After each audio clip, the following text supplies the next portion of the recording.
Our next guest is passionate about uplifting marginalized communities with a focus on promoting access to dignified, gender-affirming healthcare to trans and gender-diverse people.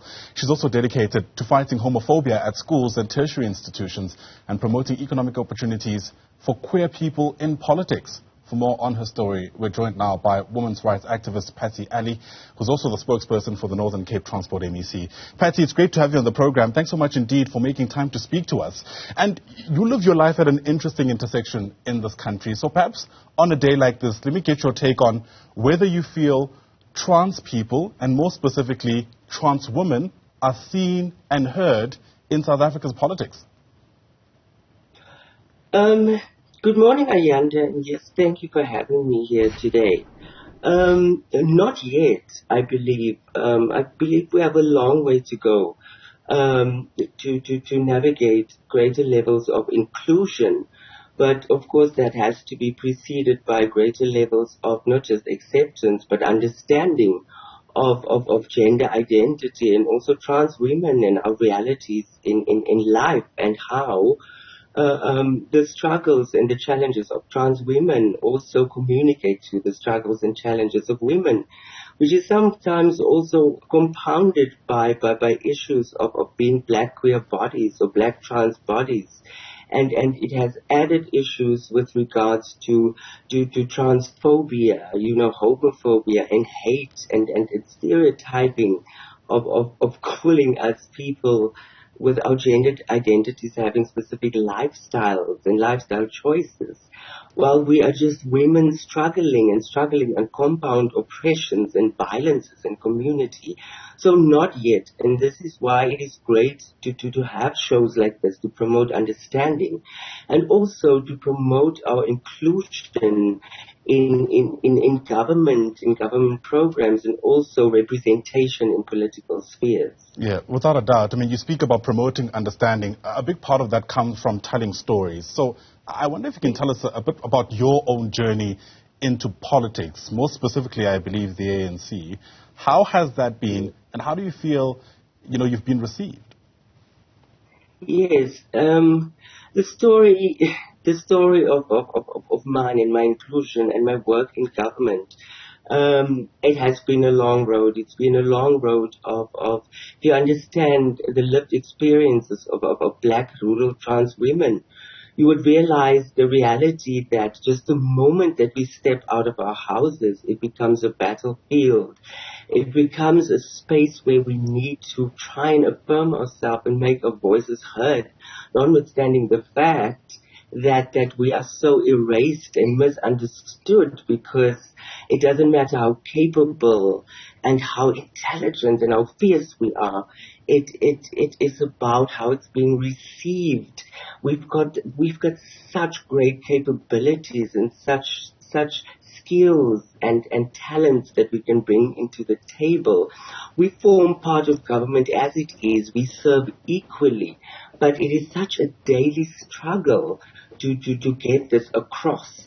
And I have not been received well. It's been a long journey getting into a space where there has not been a seat at the table for us from the beginning. But we have to be audacious, because we do not have a choice. Literally our lives depend on the fact that we need to get there, pull out the chair and sit, so that we are affirmed in spaces, so that our voices are heard, our lived experiences are heard, and so that we can make an impact, and so that that impact is seen and experienced.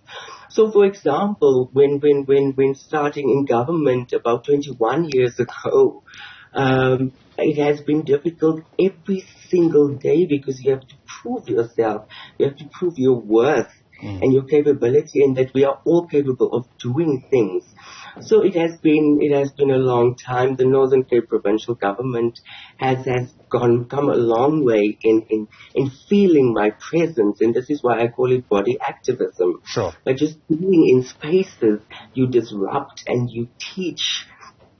Yeah. Even in the face of sometimes people taking offense, even of presence. Sure. Speaking about offense, whenever we try to unpack issues around trans women more specifically, I'm always reminded of, the comments by the likes of Chimamanda Ngozi Adichie, who was speaking at an interview in the UK and was asked, a question to which she responded about whether or not she views trans women as women. It's a discussion that's been taking place in the academy for an incredibly long time among activists, among feminists as well. On a day like this, on Women's Day in South Africa, do you feel that we are doing enough to have a conversation at that level about how we are treating trans people in this country? At the moment, I do not, and this is why we see slowly the rise of trans women, not only in government, but also in politics. And this is a of years and years of effort by activists on the ground.